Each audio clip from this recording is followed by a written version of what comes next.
عرضی لگائی ہے سپریم کورٹ میں بہار؟ دیکھیے، پروفٹ محمد کے بعد پہلے خلیفہ ابو بکر، دوسرے خلیفہ عمر اور تیسرے خلیفہ عثمان دوارا قرآن کو کلیکٹ کر کے اور اس کو جاری کیا گیا ایک کتابی شکل میں۔ قرآن کے اندر کچھ آیتیں ایسی ہیں جو آتنک کو بڑھاوا دیتی ہیں، وائلنس ٹیچنگ ہم کہیں اس کو ایک طرح سے، وہ قرآن کے اندر اس طرح کی باتیں ہیں، اور بہت اچھی باتیں بھی ہیں جو انسانیت کے لیے ہیں۔ تو اللہ کے میسج دو طرح کے نہیں ہو سکتے۔ تو یہ تین جو خلیفہ تھے، انہوں نے طاقت کا استعمال کرتے ہوئے قرآن کے اندر امینڈمنٹ کر کے اس طرح کی آیتوں کو ڈال کر قرآن شریف کو دنیا کے لیے جاری کیا، اور اسی کا سہارا لے کر پوری دنیا میں آگے بڑھے ہیں طاقت کے دم پر اسلام کو پھیلانے کے لیے۔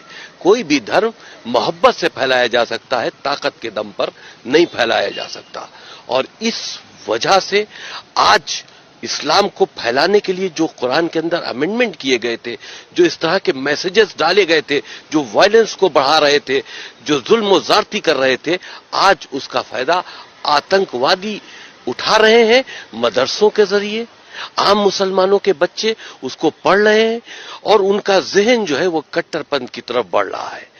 تو یہ بہت نقصان دہ، بہت سی ایسی باتیں ہیں جو ہم نے اپنی پہل میں لکھی ہیں، لیکن کیونکہ ابھی ہم نے PIL داخل کی ہے، کورٹ میں پینڈنگ ہے، وہ باتیں ہم کھل کر نہیں بتا سکتے، لیکن ہمیں امید ہے کہ یہ چیزیں کورٹ کو اس میں انٹرفیرنس کرنا چاہیے۔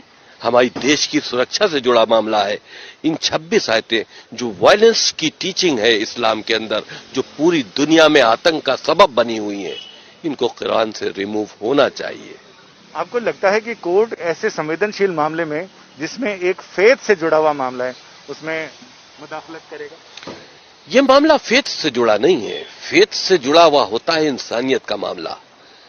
کسی کا قتل کر دینا فیتھ سے جڑا معاملہ ہے؟ آپ اگر اس کو فیتھ سے جوڑ لیتے ہیں تو ہم کو اجازت دیجئے کہ ہم کافروں کا قتل کر دیں۔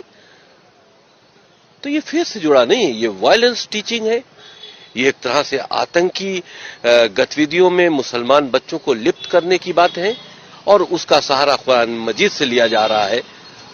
بہت سی اچھی باتیں ہیں قرآن مجید میں، ہم تو کہتے ہیں قرآن مجید کو ہم بینڈ کرنے کی بات نہیں کرتے، اس کے اندر جو وائرس خلیفاؤں نے ڈالا ہے اسلام کو آگے بڑھانے کے لیے طاقت کے دم پر، اس کو ریموو کرو، کیونکہ آج اس کا غلط فائدہ اٹھایا جا رہا ہے اور مسلمان بچوں کو آتنکواد کی طرف لیا جایا جا رہا ہے۔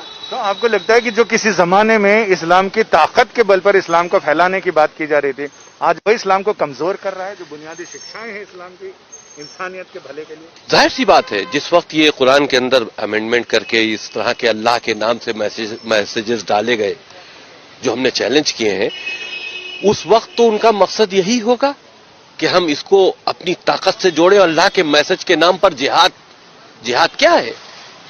یہ اس وقت جہاد تھا کہ اسلام کو پھیلانا تھا، آج وہ جہاد کا غلط استعمال ہو رہا ہے، آتنکوادی جہاد کا استعمال کر رہے ہیں۔ تو اس وقت تو اسلام کا دائرہ بڑھانے کے لیے یہ کام کیا گیا تھا، لیکن آج اسلام اسی سے بدنام ہو رہا ہے۔